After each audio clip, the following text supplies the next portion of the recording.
Yo, what's good? Welcome to Don Juan Spiritual Guidance, and welcome back if you new. It's your girl Don, and we're back with another video.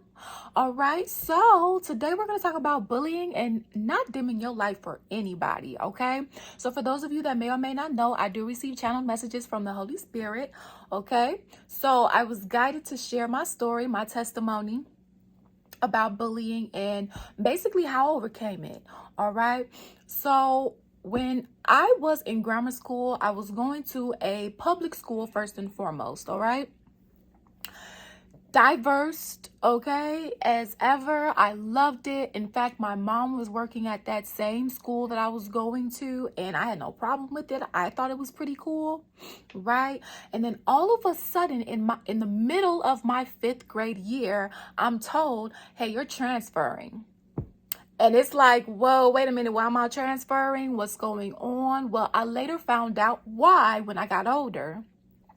The real reason. However, I'm not going to share that here because that's my mom's business. So with that being said, I transferred to a Catholic school. Okay. And it was a Catholic school that my father used to attend. Now check it. So I got to this Catholic school. It's the first day. Now, mind you, again, this is the middle, the smack dead middle, okay, of my 5th grade year. Literally, this was after Christmas break. So what? I know Christmas break, New Year's. So after that 2-week period, because I was still with public schools, after that 2-week period, that break, I started at that Catholic school. And man, was I in for a surprise. Okay. So at the public school, I was used to people conversing with one another in a happy-go-lucky way. Not that anybody had a bad day, right? Not that I didn't experience someone, calling me out of my name. I guess it just didn't happen as frequently, or they were literally just playing, right? Child, I done got to the Catholic school and they were like, are you Chinese? Are you fat? You this, you that. And, it was so devastating because I have never experienced that. Okay? Now check it. I was on the honor roll straight. At the public school that I was on the honor roll every year, pretty much. And when I got to the Catholic school, I ended up being on the honor roll too, I believe, like one time. And the kids were calling me goody, calling me all type of bitches and this and that and things of that nature, right? Mind you, I had never experienced that before. So I was so tired of it. Mind you, we didn't have lockers at this particular Catholic school. In the back of the classroom, we had like these little hooks. They were hooks. And then as we got, older into the upperclassmen grade, 7th, 8th grade, it was like small little cubbies that had like a door to it. Wasn't like a full locker, okay? And it still was in the back of the classrooms, okay? So they would steal gum from my pockets. I would always bring gum. They would steal money out of my pockets. Okay, I remember one day in the cafe, well, it was the gym that we would treat as a cafeteria. Like one of the girls was like, "Oh, stand up." So I stood up because they were making it seem like it was something that they wanted me to see. And they were like, "Okay, never mind. You can sit back down." I sat down and they put their entire food underneath my seat so I could sit on it. And it was just like I was reaching a breaking point. Now, mind you, I wasn't telling my parents any of this because I did not want to come off as being a snitch. Yes, like I was just like, you know what? I'm just going to take it. I'm going to deal with it. And yeah, so That's exactly what I did, right? So there was a person that I consider my best friend. And you know what? We never fought. We never fell out, okay? To this day, I still consider her a really good friend. She went back and told her mom what I was going through. But at the time, I didn't know she was going back home and telling her mom everything that was going on with me. Listen, I wanted the bullying to stop so bad that I was like, okay, maybe if I changed myself, they would get back up off of me. I'm like, maybe if I start doing what they're doing, maybe they'll see me as one of them. Now, mind you, these were the quote unquote popular girls, popular boys, right? And, you know, looking back on things as I got older, I'm like, there was nothing popular about them. They were not doing any of their classwork or homework, always cheating, not putting forth effort, okay? They took pride in being bad. They took pride in being, you know, literally getting in trouble. Like, and looking back on things as I got older, like I was able to see. Full disclosure, the public school that I went to was in a predominantly white neighborhood, okay? The Catholic school that I went to was in a predominantly black neighborhood. Now, the thing is that my father thought that this was going to be a similar experience when he went to that school. Because when he went to that school, it was nuns there. I mean, this is when they were still, you know, kind of smacking you on the wrist and things of that nature before, you know, he didn't think that part was still going on. He thought it was more disciplined and things of that nature. And mind you, I was not used to going to school with pretty much all black kids.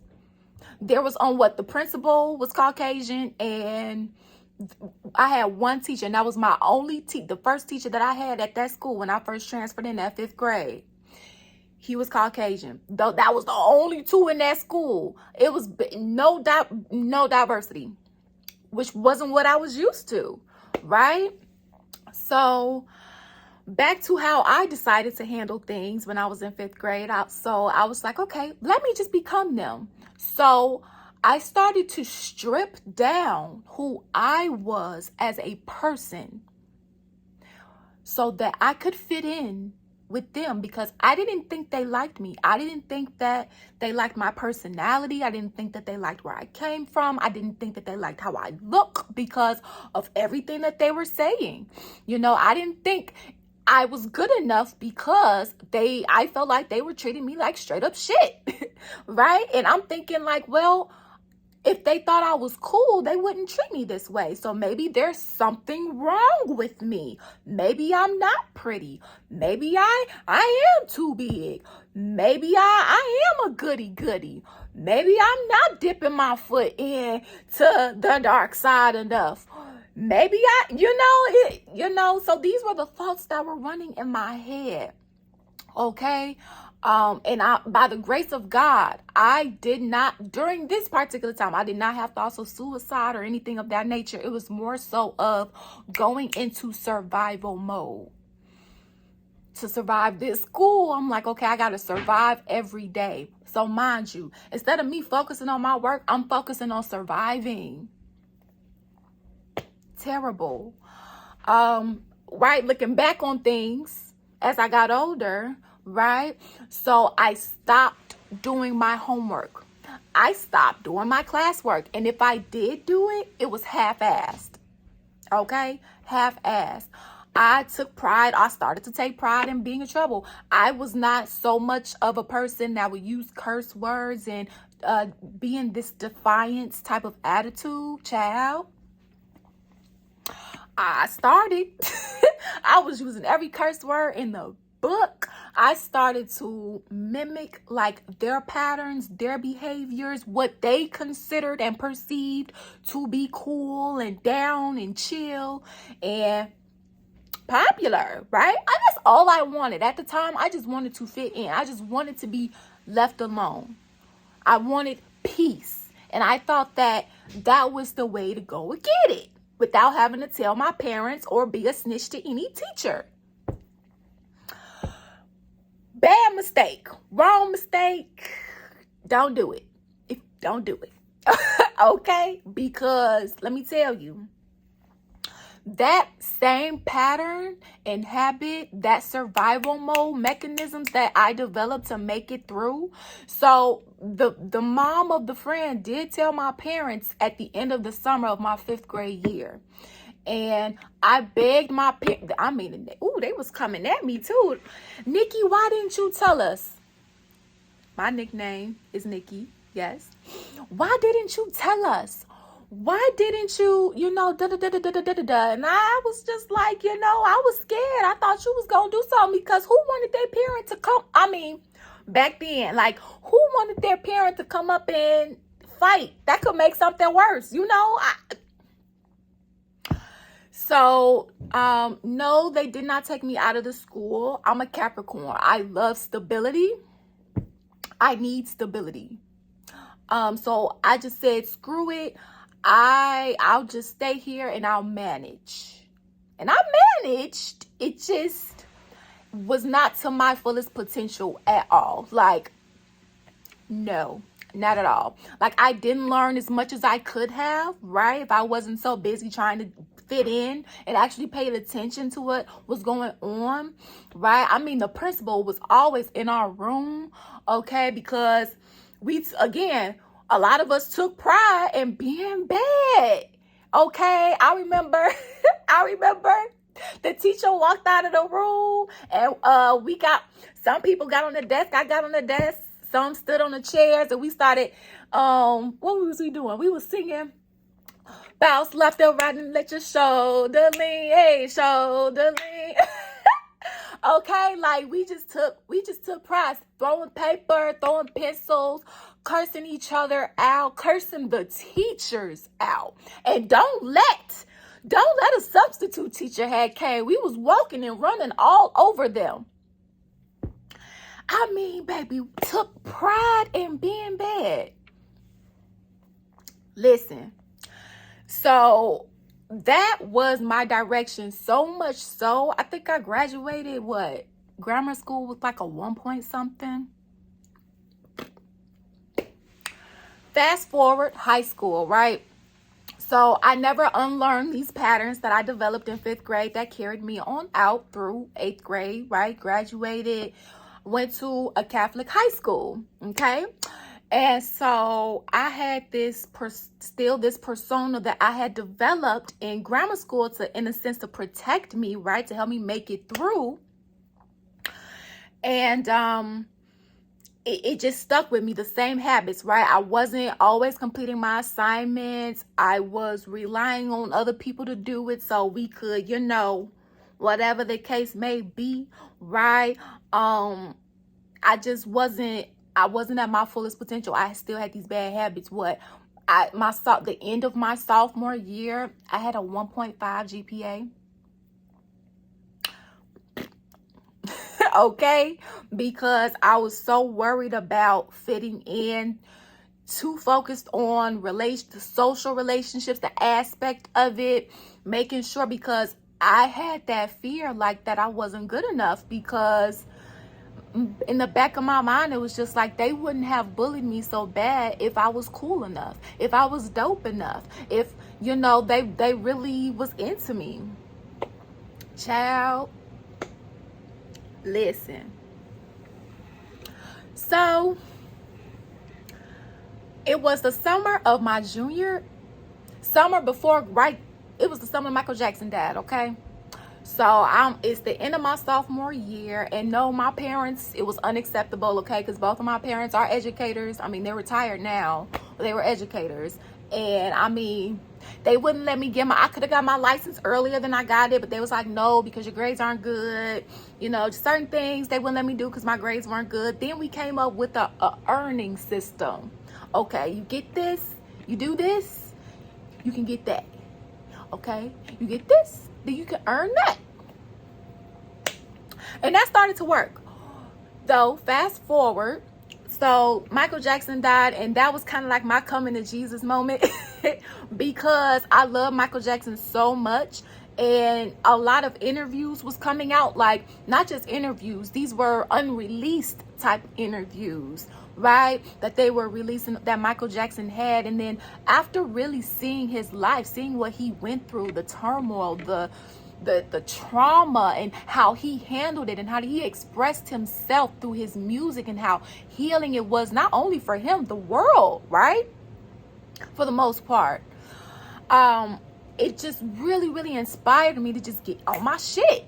So I was like, okay, we gotta turn this around. So junior year through my senior year, I think I kept making like 3.0s, you know, because I had to get that 1.5 overall GPA up, right, if I wanted to go to college.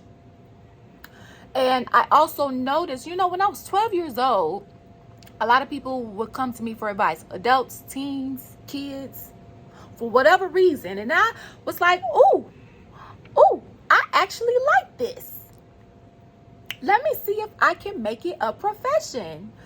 And that's one thing I love my daddy for. One thing my daddy has always preached was make sure you get a job, career that you are passionate about, because this is something that you got to do. So you want to wake up feeling like you're doing a hobby for the most part, rather than waking up suffering doing a job. Like, I thank God for that, okay? Because I became a therapist because of it, okay? So I looked up and I saw, I was like, all right, what do I need to do to become a therapist? And I was like, okay, psychology, okay? Because I also wanted to know, why do people do what they do? Why do people steal? Why do people, through my experiences, why do people do that? Why do people kill? Why do people bully? Why do people, you know, I just had this, why do people do what they do mentality. I wanted to know. So I majored in psychology, right? So I ended up graduating high school with a 3.0.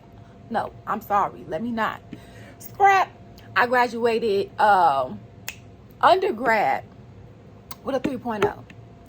I graduated high school with a 2.3 or 2.5. It's been years since I looked at my transcripts, but I know it was 2.3, 2.5, one of the two. Okay?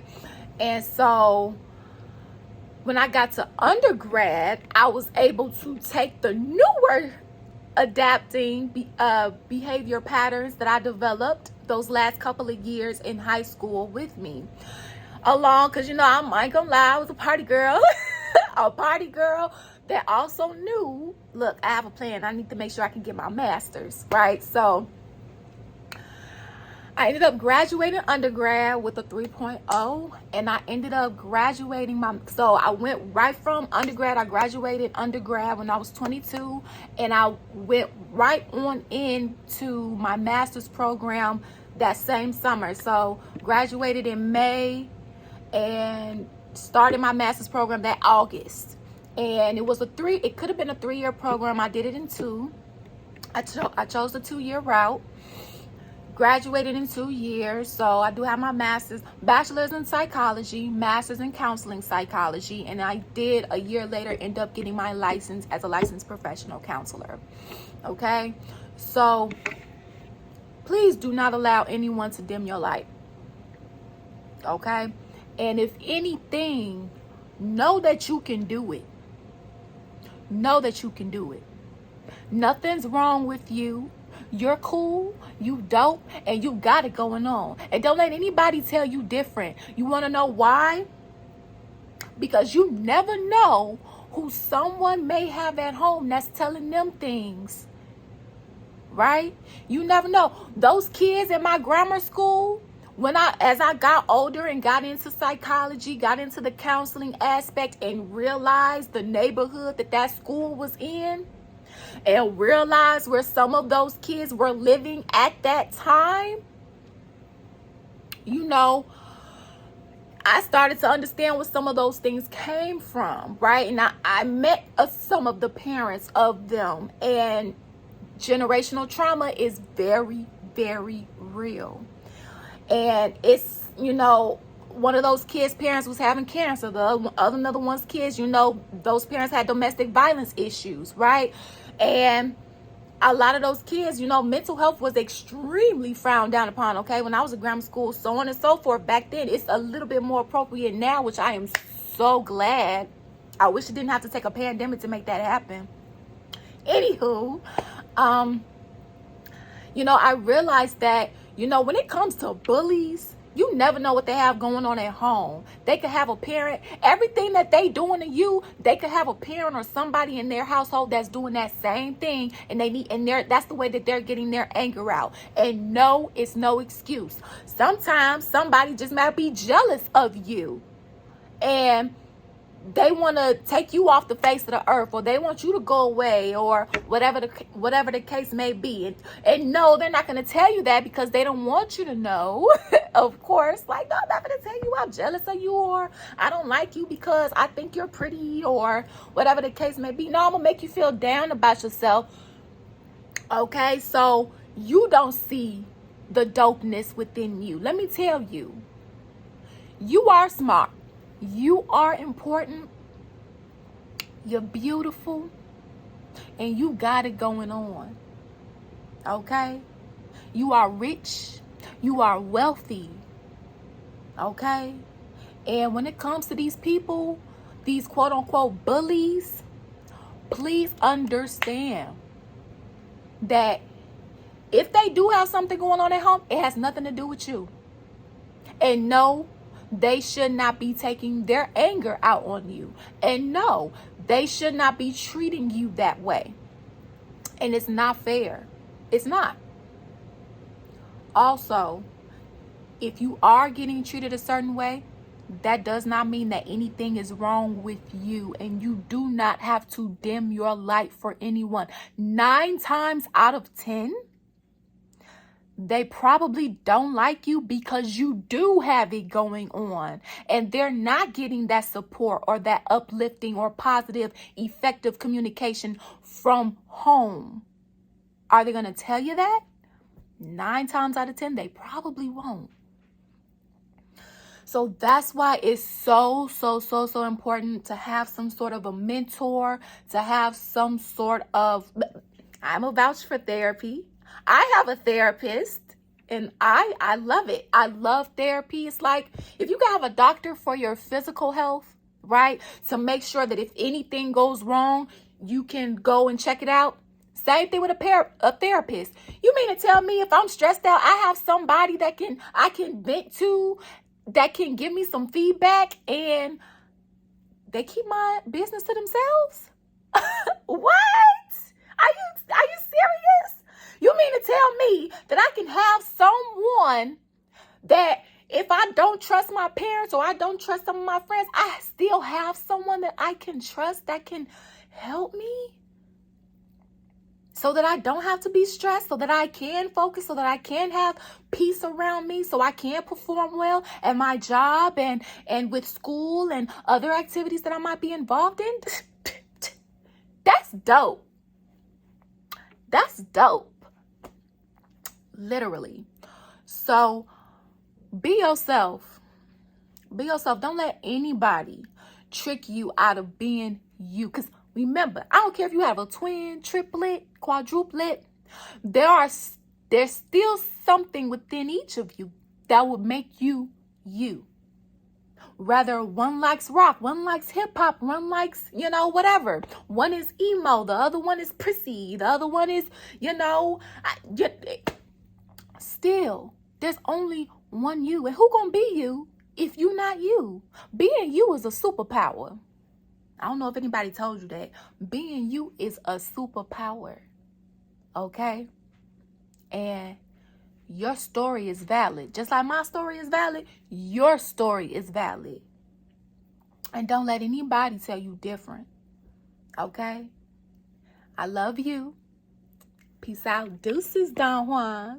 Also, I graduated my master's program with a 3.75. So, if I can do it, and I was making 1.5 GPAs, honey, you can too.